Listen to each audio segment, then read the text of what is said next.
नमस्कार, मैं doctor S K. Gulati, plastic and cosmetic surgeon from Kanpur. आज आपसे बात करूंगा फेशियल फैट ग्राफ्टिंग या चेहरे में फैट ग्राफ्टिंग के बारे में। हमारे चेहरे के दोनों भाग लगभग बराबर होते हैं, ऑलमोस्ट सिमेट्रिकल होते हैं, 100% एक जैसे नहीं होते हैं।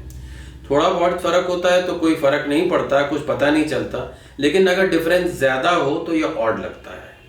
अब इस सिमेट्री का कारण कई हो सकते हैं। ये सिंस बर्थ हो सकता है, किसी बीमारी के कारण हो सकता है, चोट के कारण हो सकता है। फैट का बड़ा रोल होता है दोनों तरफ को सिमेट्रिकल रखने में, दोनों चीक्स को सिमेट्रिकल रखने में।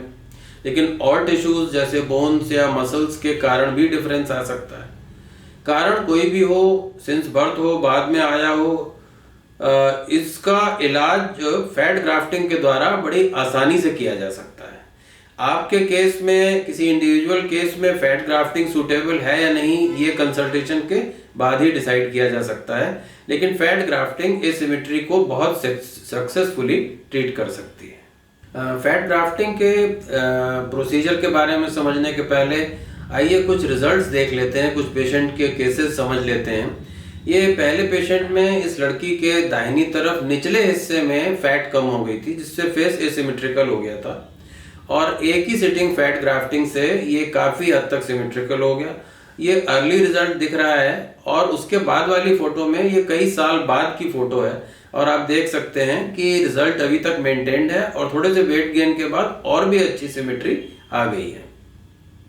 इस दूसरे केस में ये पेशेंट रोम्बक डिजीज का पेशेंट था। रोम्बक डिजीज क्या होती है? इसमें चेहरे के आधे हिस्से में टिश्यूज जो हैं वो कम होना शुरू हो जाते हैं। फैट की एट्रोफी और टिश्यूज की भी एट्रोफी, बोन, मसल्स सबकी एट्रोफी हो जाती है, और फेस एसिमेट्रिकल हो जाता है।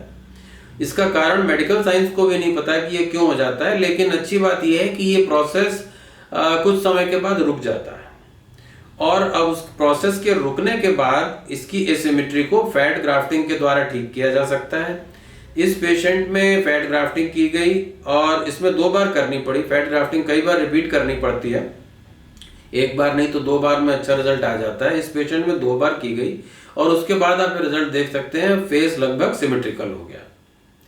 इस तीसरे पेशेंट में दोनों तरफ गाल थोड़े पिचके हुए थे। शी वांटेड कि दोनों तरफ फुल चीक हो, तो दोनों तरफ ग्राफ्टिंग की गई है, और रिजल्ट में साफ दिखाई दे रहा है कि फेस अब बहुत बेटर हो गया। फेशियल फैट ग्राफ्टिंग एक डे केयर प्रोसीजर होता है। इसमें एडमिशन की कोई ज़रूरत नहीं होती, और लोकल एनेस्थीसिया में किया जाता है। ज़्यादातर थोड़ा बहुत सेडेशन दिया जाता है कभी कभी। इसमें फैट एक सिरिंज के द्वारा और एक कैनुला के द्वारा पेट से और जांघों से निकाली जाती है। निकालने के बाद जितना अमाउंट चाहिए होता है उतनी निकाल ली जाती है। उसके बाद उसको प्रोसेस किया जाता है, और प्रोसेस करके उसको 1 cc की सिरिंजेस में ट्रांसफ़र किया जाता है, और उसके बाद इन 1 cc की सिरिंजेस को कैनुला से जोड़ के जिस भाग में फैट डालनी होती है उसमें फैट डिपॉजिट की जाती है। धीरे धीरे एक स्पॉट पे केवल 0.1 ml फैट डिपॉजिट की जाती है। इस तरह फैट पूरे उस हिस्से में डिस्ट्रीब्यूट करके अलग अलग लेयर्स में, अलग अलग एरियाज में डाली जाती है। इस तरह फैट का सर्वाइवल बहुत बेटर हो जाता है, और अक्सर एक ही सेटिंग से काम चल जाता है। बाद में कोई विशेष प्रिकॉशन की ज़रूरत नहीं होती। थोड़ी बहुत स्वेलिंग रहती है जो कि कुछ दिनों में कम हो जाती है। 4-5 दिन मेडिसिन चलती है, उसके बाद और कोई दवा की ज़रूरत नहीं होती है। फेशियल फैट ग्राफ्टिंग का प्रोसीजर कई बार रिपीट करना पड़ता है। इसका कारण ये होता है कि जो फैट जितना अमाउंट डाला गया उसमें से कुछ पोर्शन कभी कभी एब्जॉर्ब हो जाता है, और फिर आपको कुछ समय के बाद, 3-4 महीने के बाद फैट दोबारा डालनी होती है।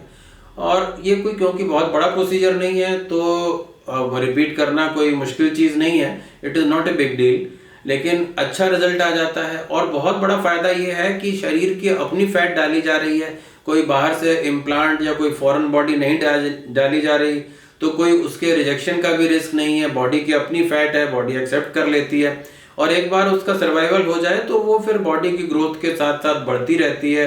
अगर वेट गेन हो रहा है तो जैसे और हिस्से में फैट का साइज बढ़ेगा, यहाँ भी फैट का साइज बढ़ेगा, तो ये बिल्कुल बॉडी का पार्ट हो जाती है। तो सबसे बड़ा एडवांटेज कि आपको कोई फॉरेन बॉडी या इम्प्लांट नहीं डालना पड़ता।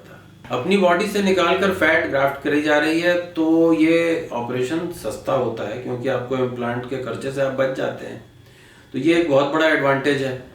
और एसिमेट्री ठीक करने का ये एक सस्ता, सुरक्षित और परमानेंट तरीका है। एसिमेट्री के अलावा फेशियल फैट ग्राफ्टिंग और चीज़ों के लिए भी की जाती है, जैसे कि एक्ने स्कार के लिए। इसके लिए मैं वीडियो एक बार पहले बना चुका हूँ, जिसका लिंक मैं नीचे दे दूंगा। एजिंग फेस के लिए भी फेशियल फैट ग्राफ्टिंग बहुत अच्छी चीज़ है, बहुत पॉपुलर हो रही है धीरे धीरे। फेशियल फैट ग्राफ्टिंग एक इजी प्रोसीजर है, मैं बार बार कह रहा हूँ, लेकिन फिर भी इसमें एक्सपीरियंस, प्रॉपर इंस्ट्रूमेंट्स और टेक्निक ज़रूरी है। तो इसलिए एक्सपीरियंस्ड लोगों से ही इसको करवाएं, इसको बहुत लाइटली ना लें, क्योंकि rarely complications have been reported with this procedure also. मैं आशा करता हूँ कि इस वीडियो में दी गई जानकारी आपके लिए उपयोगी होगी। नमस्कार।